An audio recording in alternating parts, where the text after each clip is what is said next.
Hello friends, नमस्कार। आज हम आप लोगों को वास्तविक संख्याएं रियल नंबर कक्षा 10 के यूपी बोर्ड एग्जाम में कुछ महत्वपूर्ण क्वेश्चन को बताएंगे। तो इसके लिए सर्वप्रथम हम आप लोगों को सूत्र बता देंगे कि किस सूत्र की सहायता से आपका जो है तो ये सवाल हल होगा। तो सर्वप्रथम ध्यान दीजिएगा दोस्तों, इसमें आप लोगों से पूछ लिया जाता है कि कोई दो संख्या दे दिया जाता है और उसमें से म सा दे दिया गया और ल सा पूछ लिया गया, या ल सा दे दिया गया तो म सा पूछ लिया गया। तो इसके लिए हम आप लोगों को सूत्र बताएंगे। तो यहाँ पर हो जाता है सूत्र, दो संख्याओं का गुणनफल बराबर म स गुणते ल स। इसके साथ यदि हमसे पूछ लिया जाए कि म सा बराबर क्या होगा, तो हम म सा बराबर निकाल सकते हैं सूत्र, दो संख्याओं का गुणनफल बटे ल सा हो जाएगा यहाँ पर। इसी तरीके से यदि हमसे पूछ लिया गया कि ल सा बराबर क्या होगा, तो हम बता सकते हैं कि दो संख्याओं का गुणनफल बटे म सा। फिर ध्यान दीजिएगा दोस्तों, इसमें अब आप लोगों से आगे पूछ लिया जाएगा, यूक्लिड विभाजन एल्गोरिथम प्रमेय से ज्ञात कीजिए CF। यूक्लिड विभाजन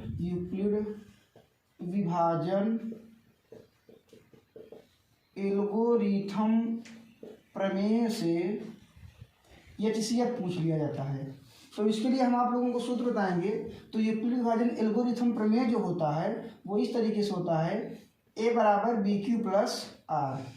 इसे जो है तो अच्छे तरीके से नोट कर लीजिएगा अपने नोटबुक में, क्योंकि जब तक ये आप लोग ध्यान में नहीं रखेंगे तो आप यूक्लिड विभाजन एल्गोरिथम प्रमेय से HCF को ज्ञात नहीं कर सकते हैं।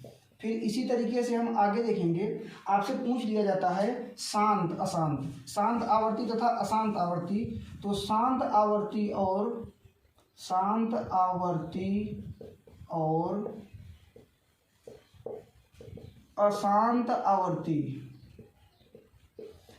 पूछ लिया जाता है कि दिया गया कोई भी संख्या ये शांत आवर्ती है और अशांत आवर्ती है। तो इसके लिए हम आप लोगों को बताएंगे सूत्र। क्या करना होता है, ऐसी संख्या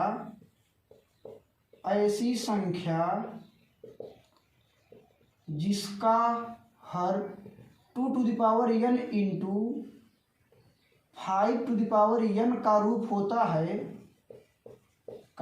होता है, वे संख्या या वे संख्याएं शांत आवर्ती कहलाती हैं। अर्थात हमें ये मालूम हो गया कि यदि जब हमसे पूछ लिए कि शांत आवर्ती कौन सी संख्या है, तो हम क्या काम करेंगे, ऐसी संख्या जिसका हर 2 to the power n into 5 to the power n का रूप होगा, तो वे संख्याएं शांत आवर्ती होंगी, और जिनमें यह रूप नहीं होगा वे संख्याएं अशांत आवर्ती कहलाएंगी। इससे जो है तो एक क्वेश्चन बहुविकल्पी में भी आ जाता है। तो ध्यान दीजिएगा, आप लोगों को एक और बात क्लियर करनी है, यदि ऐसी संख्याएं जिसमें 2 टू द पावर n भर दे दिया जाता है या आ जाता है उसे सॉल्व करने पर, उसमें 5 टू द पावर m नहीं होता, तो हम क्या काम करते हैं, वहाँ पर into 5 to the power 0 note कर लेते हैं। क्योंकि किसी भी संख्या की घात यदि हम 0 करते हैं तो उसका मान 1 ही होता है। इसी तरीके से अगर मान के चलिए कोई सवाल आप लोगों में दे दिया गया और उसे सॉल्व करने पर 5 टू द पावर m तो आ गया लेकिन 2 टू द पावर n नहीं आया, तो उसके लिए हम क्या काम करेंगे, यहाँ पर 2 टू द पावर 0 लगा देंगे।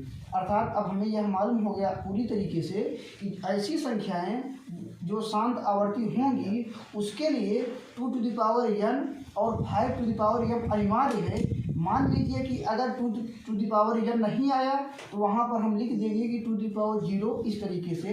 अगर मान के चलिए कि 5 टू द पावर 0 नहीं आया या 5 टू द पावर m नहीं आया, तो वहाँ पर हम क्या काम करेंगे, 5 टू द पावर 0 लिख लेंगे।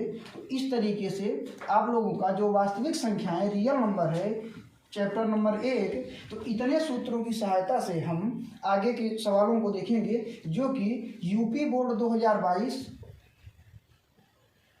यूपी बोर्ड 2022 के लिए बहुत ही इम्पॉर्टेंट जो है तो सूत्र बन जाता है और बहुत इसी इम्पॉर्टेंट सूत्र की सहायता से हम आगे क्वेश्चनों को ध्यान देंगे। दोस्तों आपका यहाँ पर क्वेश्चन दिया गया है कि 510 और 92 का मस और लस ज्ञात कीजिए। तो ध्यान दीजिएगा, हम इसे किस तरीके से बताएंगे, आप लोगों को किस तरीके से हल करना है। तो हम क्या काम करेंगे, सर्वप्रथम यहाँ पर 510 का फैक्टर निकालेंगे। तो 510 का जब हम फैक्टर निकालेंगे तो यहाँ पे लास्ट में 0 दे दिया गया है। तो ऐसी संख्याएं जिसके लास्ट में 0, 2, 4, 6, 8 हो, वे संख्याएं 2 से पूरी तरीके से विभाज्य हो जाती हैं, अर्थात यह जो है संख्या 2 से विभाज्य हो जाएगी। तो यहाँ पर जब हम काटेंगे इसे तो यह हो जाएगा 2 दूनी 4, 1 और 1 11 हो गया, 2 पंचे 10, फिर 1 और 0 तो 2 पंचे 10। इस तरीके से अब आगे हम यहाँ पर अब काटेंगे, लास्ट में 5 है तो ये 2 से नहीं कटेगा। तो हम ध्यान देंगे अब ये 3 से कटेगा कि नहीं कटेगा। तो 3 से विभाज्यता का नियम क्या होता है कि ऐसी संख्याएं जिनके अंकों का योग जो है वो पूरी तरीके से 3 से विभाज्य हो जाए, वे संख्याएं 3 से कट जाती हैं। तो यहाँ पर हम देखेंगे 5 और 5 10, 10 और 2 12, अर्थात यह 3 से कट जाता है। अब यहाँ पर हम इसे 3 से काटेंगे तो यह हो जाएगा 3 8 24, बचा 1 और 5 15 हो गया, 3 5 15। फिर यहाँ पर 5 है लास्ट में तो ये 5 से जरूरी कटेगा। तो यहाँ पर हम देखेंगे 5 से जब काटेंगे तो यहाँ पर हो जाएगा 5 1 कम 5, बचा कितना 3 और 5 35, 5 7 35। अब यहाँ पर यह 17 से कट जाएगा तो 17 1 कम 17। तो यहाँ पर हम लिख सकते हैं कि 510 बराबर कितना आ गया, 2 गुणते 3 गुणते 5 गुणते 17। इसी तरीके से हम 92 का फैक्टर निकालेंगे। तो इसे हम काटेंगे 2 से। तो जब हम 2 से काटेंगे तो यहाँ पर हो जाएगा 2 चौके 8, बचा कितना 1 और 2 12 हो गया, 2 6 12। फिर इसी तरीके से हम काटेंगे 2 से तो यहाँ पर हो जाएगा 2 दूनी 4 और 2 तिहाई 6। फिर इसी तरीके से आप देखेंगे यहाँ पर 23 आ गया तो यह पूरी तरीके से 23 से ही विभाज्य होगा। यहाँ पर 23 से कम 23 हो जाएगा। तो यहाँ पर हम लिख सकते हैं 92 बराबर 2 गुणते 23। अब हमको निकालना क्या है, हमको निकालना है HCF सर्वप्रथम, अर्थात कि मस। तो हम लिखेंगे यहाँ पर मस बराबर, तो ध्यान दीजिएगा सर्वप्रथम हम यहाँ पर लिख लेंगे 510 बराबर 2 गुणते 3 गुणते 5 गुणते 17। इसी तरीके से यहाँ पर हम लिख लेंगे 92 बराबर 2 गुणते 23। अब हमको निकालना क्या है, HCF अर्थात कि मस। जब हमको मस निकालना होता है तो ध्यान दीजिएगा दोस्तों, करना क्या होता है इसमें, ऐसी संख्या जो दोनों के पास हो या दोनों से मिलती हो वे संख्याएं जो है तो मस होती हैं। तो यहाँ पर ध्यान दीजिएगा 1 2 इसके पास है, 1 2 इसके पास है, अर्थात कि यहाँ पर 2 हो जाएगा। उसके बाद ध्यान दीजिएगा यहाँ पर 2 तो है लेकिन इसके पास जो है तो 2 नहीं है, और यहाँ पर 3 है तो इसके पास भी नहीं है। अर्थात हम साफ शब्दों में यह कह सकते हैं कि जो संख्याएँ दोनों में कॉमन हो वही हमारा HCF होता है। और यहाँ पर कुछ कॉमन नहीं दिख रहा है तो अतः हमें अब मालूम हो गया कि जो हमारा मस होगा, मस वो कितना हो जाएगा, 2 हो जाएगा। इसी तरीके से यदि हमसे पूछ लिया जाए कि लस ज्ञात कीजिए, तो लस ज्ञात करने के लिए क्या होता है कि जो मिलता है उसे तो लिखा ही जाता है, जो नहीं मिलता उसे भी नोट कर लिया जाता है। तो यहाँ पर 1 2 मिल रहा है तो यहाँ पर हम लिख लेंगे। इसके बाद यहाँ पर ये 2 इसके पास नहीं है, पुनः लिख लेंगे। यहाँ पर 3 नहीं है, पुनः नोट कर लेंगे। फिर यहाँ पर 5 नहीं, इसके पास नहीं है लेकिन इधर ऊपर है, नोट कर लेंगे। फिर यहाँ पर 17 है, नोट कर लेंगे। फिर यहाँ पर 23 है, नोट कर लेंगे। अर्थात अब हमें मालूम हो गया कि इसका जो है तो टोटल जो भी वैल्यू आएगा वो हमारा क्या हो जाएगा, लस हो जाएगा। तो जब हम इसका टोटल जो है तो गुणा करेंगे तो इसका टोटल गुणा हो जाएगा 2 दूनी 4, 4 तिहाई 12, 12 पंचे 60, 60 कहीं 0 हासिल आ गया। 6 मान के चलिए कि अब 6 में हमको गुणा करना है तो 17 छक्का हो जाएगा, 102 हो जाएगा। अब 102 में जो है तो हम 23 का गुणा कर लेंगे। 3 दूनी 6, 3 1 कम 3, 2 दूनी 4, 2 1 कम 2। इस तरीके से यहाँ पर हम जोड़ लेंगे तो यहाँ पर आ जाएगा 2346, अर्थात कि 2346 जो है तो ये हमारा राइट एग्जैक्ट आंसर हो जाएगा। तो इस तरीके से हम यदि कोई भी संख्या दे दिया जाए और उसका हमको म से निकालना हो और ल से निकालना हो तो इस तरीके से हम इसे ज्ञात कर सकते हैं। ध्यान दीजिएगा दोस्तों, आप लोगों का क्वेश्चन नंबर 2 दिया गया है कि संख्याओं 130 और 280 का म से यूक्लिड विभाजन एल्गोरिथम प्रमेय द्वारा आप लोगों को ज्ञात करना है। तो ध्यान दीजिएगा, आप लोगों को इस तरीके से हल करना है। तो सर्वप्रथम हम यहाँ पर लिखेंगे कि जो यूक्लिड विभाजन एल्गोरिथम प्रमेय होता है वो होता क्या है। यूक्लिड विभाजन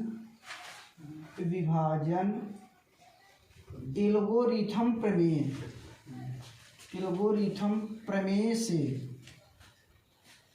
तो ध्यान दीजिएगा वो होता क्या है, a बराबर बी क्यू प्लस आर। तो ध्यान दीजिएगा ए का जो मान होता है, जो संख्या दे दिया जाता है 130, जैसे कि 130 और 280 यहाँ पर दे दिया गया है, तो जो ए की वैल्यू होगी वो सबसे बड़ा वाला मान होगा। अर्थात यहाँ पर जो ए का मान हो जाएगा हम यहाँ पर लिख देंगे कि ए बराबर 280 हो जाएगा, और जो छोटा वाला मान होता है वो बी का मान हो जाता है। तो यहाँ पर बी का मान जो हो जाएगा वो 130 हो जाएगा। इस तरीके से हम इसे सॉल्व करेंगे तो ए बराबर बी क्यू प्लस आर से, तो यहाँ पर हो जाएगा 280 बराबर बी का मान कितना दे दिया गया 130 गुणते। अब क्यू का मान ध्यान दीजिएगा, यहाँ पर हमको ये ध्यान देना पड़ता है कि 130 का हम कितनी बार गुणा करें कि 280 से ज़्यादा न होने पाए। ध्यान दीजिएगा दोस्तों, यहाँ पर 130 का हमको अगर एक बार गुणा करते हैं तो 130 ही आता है, 2 बार गुणा करेंगे तो यह हो जाएगा 130 गुना जब हम करेंगे तो 260 हो जाएगा। रिमाइंडर कितना बचा, जो आर है वो रिमाइंडर है, अर्थात कि शेषफल कितना बचा, तो आपका जो शेषफल बचेगा वो हो जाएगा 20। 130 गुना 260 प्लस रिमाइंडर 20, तो 260 और 20 जब हम जोड़ेंगे तो यहाँ पर कितना आ जाएगा 280 हो जाएगा। अब हमको क्या काम करना है, इधर का जो मान दिया गया है 130, तो इस तरीके से यहाँ पर हम इसे नोट कर लेंगे। 130 बराबर अब यह हो जाएगा, और जो रिमाइंडर बचा रहता है उस रिमाइंडर को जो है तो हम इस तरीके से यहाँ पर लिख लेंगे। अब 130 बराबर 20 का हम कितनी बार गुणा करें ताकि जो है तो 130 से ज़्यादा ना होने पाए, तो जब हम 6 बार गुणा करते हैं तो 20 छक्का कितना आ गया 120, रिमाइंडर कितना बचा 10। इस तरीके से अब हम पुनः जो है तो इस तरीके से 20 यहाँ पर लिख लेंगे, और जो 10 आएगा आपका वो इस तरीके से यहाँ पर हो जाएगा। तो 20 बराबर हो जाएगा 10 गुणते 2, 10 गुना 20, रिमाइंडर कितना बचा 0। अर्थात जिस बार हमारा शेषफल जो है 0 आ जाए तो जिससे हम जो है तो गुणा करते थे वो जो है जो बी वाला मान होता था वही हमारा HCF हो जाता है, अर्थात कि जो HCF की वैल्यू होगी वो हो जाएगा 10। तो इस तरीके से ध्यान दीजिएगा दोस्तों, कोई भी सवाल आता है तो आप लोग सर्वप्रथम करेंगे क्या, जो भी मान दे दिया जाएगा उसके लिए आप लोग ए बराबर बी क्यू प्लस आर जो यूक्लिड विभाजन एल्गोरिथम प्रमेय है इसे नोट कर लेंगे। तत्पश्चात आप लोग ये डिसाइड कर लेंगे कि ए का वैल्यू क्या होगा या बी की वैल्यू क्या होगी, उसके बाद हम इस तरीके से हल कर लेंगे। दोस्तों क्वेश्चन नंबर हम 3 को देखते हैं। तो यहाँ पर आप लोगों से पूछा गया है शांत तथा अशांत आवर्ती संख्याएं ज्ञात कीजिए। तो यहाँ पर आप लोगों को 4 क्वेश्चन दे दिया गया है, 35/16, 227/625, 35/320, 47/35। इन चारों जो है तो क्वेश्चनों में से आप लोगों को ये ध्यान देना है कि जो चारों संख्याएं दी गई हैं ऐसी कौन कौन सी संख्याएं हैं जो कि शांत आवर्ती हैं और कौन कौन सी संख्याएं ऐसी हैं जो कि अशांत आवर्ती हैं। तो इसके लिए हम आप लोगों को पहले से ही सूत्र में बता दिया है। शांत आवर्ती के लिए क्या बताया गया था कि जिसका हर 2n इंटू 5m का रूप होता है वे संख्याएं जो है तो शांत होती हैं। तो हम क्या काम करेंगे, यहाँ पर देखेंगे पहला दे दिया गया है 35/16, तो हम 16 का जब फैक्टर निकालेंगे तो यहाँ पर हो जाएगा 2 से काटेंगे 8 दूनी 16, पुनः 2 से काटेंगे 4 दूनी 8, पुनः 2 से काटेंगे 2 दूनी 4, पुनः 2 से काटेंगे तो 1। तो हमें मालूम हो गया कि 16 बराबर कितना आ गया 2 गुणते 2 गुणते 2 गुणते 2। तो यहाँ पर हो गया 2 की घाते 1 2 3 4, तो 2 की घाते 4 आ गया। लेकिन आप लोगों से ये बताया गया था सूत्र में कि 2n इंटू 5m का रूप होना चाहिए। तो हम यहाँ पर क्या काम करेंगे कि 5 टू द पावर 0 लिख देंगे। तो अतः हमें यह मालूम हो जाएगा कि जो 35/16 दिया गया है वो जो है शांत आवर्ती संख्या है। इसी तरीके से हम देखेंगे अब दूसरा, ये जो है तो शांत है। इसी तरीके से हम दूसरा देखेंगे 227/625। तो इसमें भी हम 625 का फैक्टर निकालेंगे। तो यहाँ पर 5 है तो यह जो है तो 5 से ही कटेगा या 3 से कटेगा। तो हम 3 से विभाज्यता का नियम देखेंगे। 6 2 8 और 8 5 13, तो 3 से नहीं कटेगा, 5 से ही कटेगा। 5 से जब काटेंगे तो 5 1 कम 5 बचा कितना, 1 और 2 12 हो गया। 5 दूनी 10, फिर 2 और 5 बचा, 5 बचा 25। इस तरीके से काटेंगे 5 से, तो यहाँ पर हो जाएगा 5 दूनी 10, 5 बचा 25। इसी तरीके से 5 से काटेंगे तो 5 बचा 25, 5 से काटेंगे तो 5 एकम 5, अर्थात 625 बराबर हम क्या लिख सकते हैं। 5 कितनी बार आया, 1 2 3 4, 5 गुणते 5 गुणते 5 गुणते 5, या इसे हम लिख सकते हैं 5 की घाते 4। ध्यान दीजिएगा यहाँ पर 5 टू द पावर m तो आ रहा है, लेकिन 2 टू द पावर m नहीं आ रहा है। तो हम क्या काम करेंगे, यहाँ पर 2 टू द पावर 0 नोट कर देंगे। अर्थात अभी हमें मालूम हो गया कि जो 227/625 है यह भी शांत आवर्ती फलन है। इसी तरीके से अगला देखेंगे, तीसरे नंबर का जो क्वेश्चन दिया गया है तो 35/320 है। तो ध्यान दीजिएगा 35/320 है तो हम हर का देखते हैं, अंश से नहीं मतलब है हमको, हर देखेंगे। तो 320 का जो है तो फैक्टर जब हम निकालेंगे तो यहाँ पर इसे 2 से काटेंगे तो यह हो जाएगा 2 1 कम 2, 2 6 12 और यहाँ पर 0 नोट हो जाएगा। इसी तरीके से 2 से काटेंगे तो यहाँ पर हो जाएगा 8 दूनी 16, ये 0 आ जाएगा। पुनः 2 से काटेंगे तो यहाँ पर 40 हो जाएगा। पुनः 2 से काटेंगे तो 20 हो जाएगा। पुनः 2 से काटेंगे तो 10। इसी तरीके से 2 से काटेंगे तो 5, फिर 5 से काटेंगे तो 1। अर्थात 320 बराबर हम ये लिख सकते हैं कि 2 गुणते 2 गुणते 2 गुणते 2 गुणते 2 गुणते 5। यहाँ पर 2 कितनी बार आया है, 1 2 3 4 5 6, 1 2 3 4 5, यहाँ पर 1 2 और आ जाएगा इंटू 5। तो इस तरीके से हम यहाँ पर लिख सकते हैं कि 2 की घाते 1 2 3 4 5 6, यहाँ पर 2 की घाते 6 आ गया इंटू 5 की घाते 1। तो ध्यान दीजिएगा यहाँ पर 2 to the power n into 5 to the power m का रूप मिल रहा है। अतः यह भी जो है तो शांत आवर्ती फलन हो जाएगा। अगला देखेंगे 47/35 दे दिया गया है। तो हमसे मतलब नहीं है अंश से, वनली पर हमको हर का फैक्टर निकालना पड़ता है। तो जब हम 35 का फैक्टर निकालेंगे तो यहाँ पर हो जाएगा 35, 5 और 7 की पहाड़ी में आता है। तो 5 से काटेंगे तो यहाँ पर हो जाएगा 7 और पुनः 7 से काट देंगे तो 1 हो जाएगा। अब हम 35 बराबर लिख सकते हैं 5 गुणते 7। तो ध्यान दीजिएगा 5 की घाते 1 आ रहा है, 7 की घाते 1 आ रहा है। जो आपका सूत्र था वो क्या बताया गया था, 2 to the power n into 5 to the power m। यहाँ पर 5 की घाते 1 तो आ रहा है, लेकिन 7 की घाते 1 एक्स्ट्रा आ गया। अर्थात जो शांत होता है, शांत आवर्ती फलन होता है, उसमें या तो 2 आए या तो 5 आए या दोनों आए, इसके अतिरिक्त कोई भी संख्या नहीं आनी चाहिए। लेकिन यहाँ पर 7 आ गया है, अतः यह जो संख्या दे दिया गया है यह जो है अशांत हो जाएगा, अशांत आवर्ती फलन हो जाएगा। तो इस तरीके से आप लोगों को समझ में आ गया होगा कि यहाँ पर जो बताया गया कि शांत तथा अशांत आवर्ती संख्याएं ज्ञात करने के लिए आप लोग, ये बहुत ही इम्पोर्टेंट सूत्र है, ध्यान दीजिएगा, इसे दिमाग में रखे रहिएगा कि ऐसी संख्याएं जिसका हर, ये भी ध्यान दीजिएगा, जिसका हर, अंश से मतलब नहीं है हमें, यदि हर आपका 2 to the power n into 5 to the power m का रूप होगा वो जो है तो शांत आवर्ती फलन होगा। जिसका इसके अतिरिक्त होगा या नहीं होगा वो अशांत आवर्ती होगा। इसमें ध्यान दीजिएगा 4 कंडीशनें बनती हैं। पहला कंडीशन ये रहता है कि जिसमें 2 टू द पावर m तो आ जाएगा लेकिन 5 टू द पावर m नहीं आएगा। इसके लिए हम क्या काम करेंगे, यहाँ पर 5 की घाते 0 नोट कर देंगे। जैसा कि देखो एग्जाम्पल नंबर जो पहला दिया गया था 33/16, ये सेम आ गया कंडीशन में। अगला कंडीशन क्या है, अगले कंडीशन में आपका क्या होता है कि 5 टू द पावर m तो आ गया लेकिन 2 टू द पावर m नहीं आता। जैसा कि एग्जाम्पल नंबर देखो यहाँ पे जो 227/625 दे दिया गया था, जब हम 625 का फैक्टर किए थे उसमें क्या आया था, 5 की घाते 4 आ गया था, लेकिन यहाँ पर 2 की घाते 0 नहीं आया था या 2 की घाते 1 नहीं आया था।